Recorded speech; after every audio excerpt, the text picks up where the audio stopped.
हीर रांझा की दास्तान से अगर हीर की बात की जाए तो हीर जिला झंग में आबाद सियाल कबीले से ताल्लुक रखती और एक जट लड़की थी। वो इंतहाई खूबसूरत और इलाके भर में इस जैसी कोई लड़की नहीं थी। रांझा भी जट और दरियाए चनाब के किनारे आबाद एक गांव तख्त हजारा जिला सरगोदा का बासी था। इसके 3 भाई खेती बाड़ी करते थे, मगर बाप का चहीता होने के नाते वो जंगलों में फिरता और बांसुरी बजाता रहता था। उसने अपनी जिंदगी में कम ही दुख देखे थे। जब रांझे का बाप मर गया तो इसका बुरा दौर शुरू हुआ। पहले जमीन के मामलात पर इसका भाइयों के साथ झगड़ा हुआ और फिर भाइयों ने इसे खाना देने से इनकार कर दिया और नतीजतन रांझे ने अपना गांव छोड़ा और आवारागर्दी शुरू करने लगा। फिरते फिरते वो हीर के गांव जा पहुंचा और इसे देखते ही अपना दिल दे बैठा।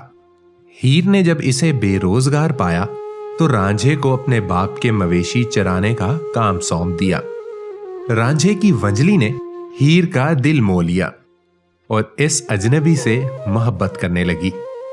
आहिस्ता आहिस्ता इनके लिए एक दूसरे के बगैर वक्त काटना मुश्किल हो गया और वो रातों को छुपकर मिलने लगे।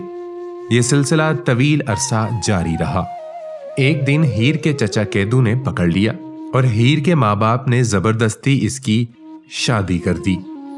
मोहब्बत की नाकामी से रांझे का दिल टूट गया और वो दोबारा आवारागर्दी करने लगा। एक दिन इसकी मुलाकात बाबा गोरखनाथ से हुई, जो जोगियों के एक फरीकुन भट्ट का बानी था। इसके बाद रांझा भी जोगी बन गया। इसने अपने कान छिदवाए और दुनिया को खैराबाद कह दिया। गांव गांव नगर नगर फिरता आखिरकार उस जगह पहुंच गया जहां हीर ब्याही थी। हीर और रांझा वहां से भागकर अपने गांव पहुंच गए।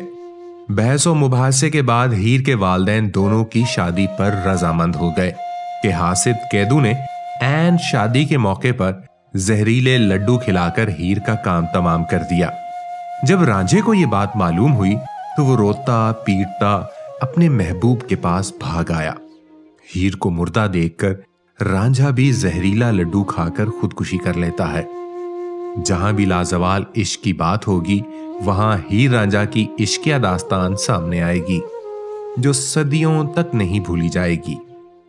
पंजाब दरियाए रावी, दरियाए चनाब, दरियाए सतलुज और दरियाए सिंध दरिया दिली की सरजमीन है।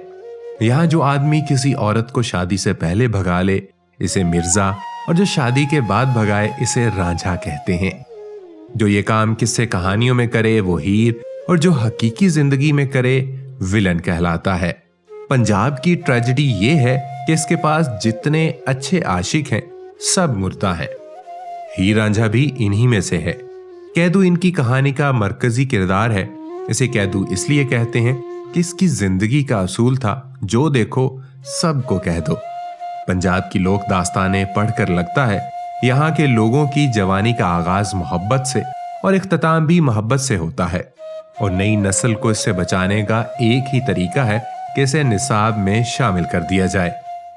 कैदू बूढ़ा नहीं था क्योंकि पंजाबी कभी बूढ़ा नहीं होता, और जो बूढ़ा होता है वो पंजाबी नहीं होता। इस कदर नरम दिल के इसने कभी किसी पर हाथ नहीं उठाया, ज्यादा से ज्यादा उंगली उठाई। किसी खातून को उस वक्त तक ना देखता जब तक इस पर शक ना होता। इसकी नजर सहाफी की थी, जबकि हौसला और जिस्म इसका अपना ही था।